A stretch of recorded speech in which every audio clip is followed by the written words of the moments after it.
In this video, we will see how to configure GIMP to have a similar interface and a similar set of shortcuts like Photoshop.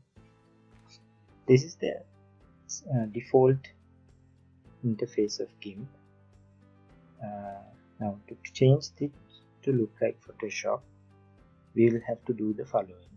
So for now, I'll close the GIMP window. Open up an internet browser, and then we'll have to go to this URL. Don't worry about the URLs. I'll be providing these URLs in the description area. Once you are in this page, click on the clone or download button, and then download zip button. Once you get the save as box, save the file in a temporary area.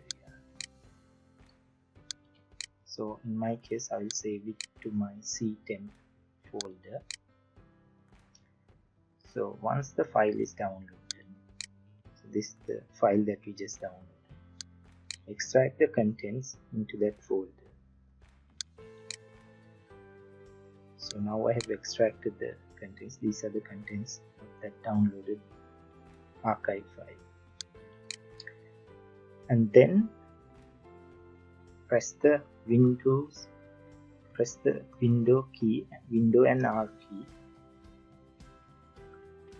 to open up the run box, and then type in the following command: %AppData %, and press enter.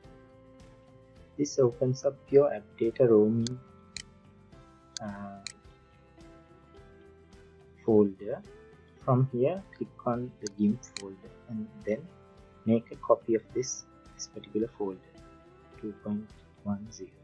Just right click it, click on copy and paste.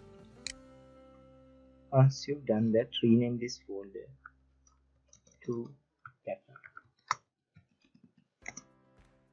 Okay, now that we have created the backup folder, go into this particular folder and copy the contents, the extracted contents, and paste them into this folder.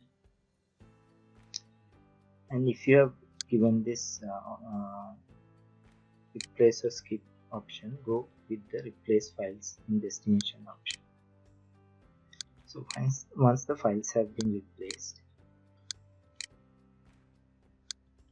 you can close these other windows, and you can open up GIMP to see how it looks like now.